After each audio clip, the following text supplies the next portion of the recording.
everybody, today we'll be talking about how to find the sine of 60.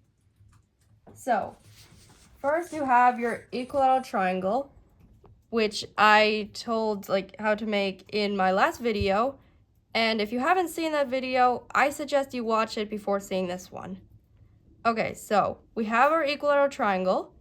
In this case it's ABC, and then we have our bisector, which is D.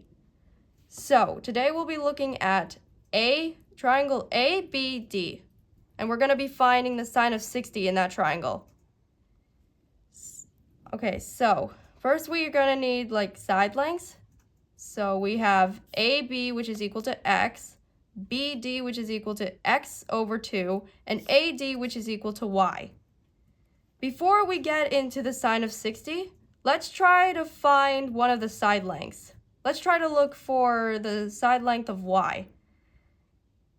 So what we're going to need to do is we're going to need to use Pythagorean theorem. And if you don't know what that is, it's basically a squared plus b squared equals c squared. C squared being your hypotenuse, and a squared and b squared being your two side lengths.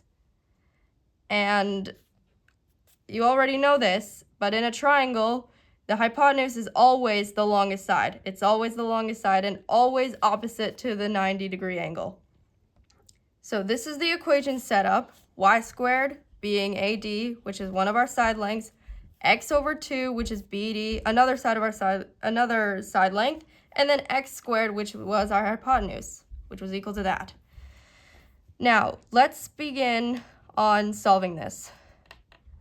So we don't know what y squared is, so we can just leave that.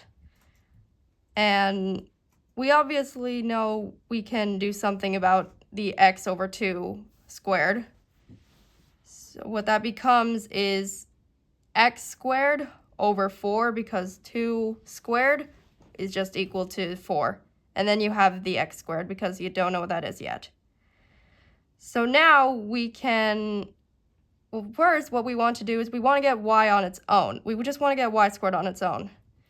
So what we have to do is we're going to have to move this to this side. So that way the y squared is on its own. So in this case, it becomes y squared equals x squared minus x squared over 4. And now I'm going to tell you guys something. Don't think that you can just get rid of the x squared just by subtracting it. You can't do that, because if you do that, you'll just have 0 over 4, and that's not the correct answer. So I'll give you guys an example. Imagine you guys had one cake, and somebody takes away 1/4 of that cake. How much do you have now? Well, you have 3/4 of the cake. So you now have 3/4, and then you still have the x squared because, well, we wanted to keep that. So now you have y squared equals 3/4 x squared. We still want to get the y on its own. So what we have to do is we have to take the square root of that. So the square root of y squared is equal to the square root of 3/4 x squared. And what that becomes is y equals the square root of 3 over the square root of 4x, because when we took the square root of the x squared, it just becomes x. So now we have, well, we do know we can do something about this because it looks a little bit strange. We do know that the square root of 4 is just 2 because it's a perfect square. So we can just get rid of the square root of 4. So now we know that y equals the square root of 3 over 2x. Now let's get to the sine of 60.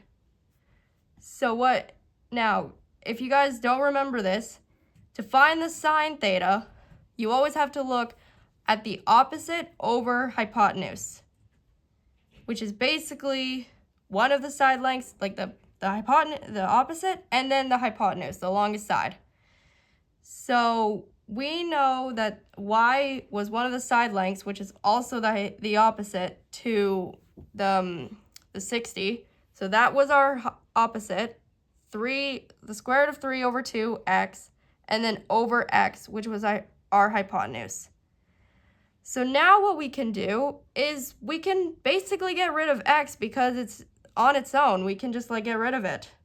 So now the sine of 60 just becomes the square root of 3 over 2. Or if you want, you can like simplify it and become like 1.73 over 2. Or since it's closer to 0.86, you could also say that too. It doesn't really matter. Whatever you guys want, it's the same answer. Okay, thank you guys for watching.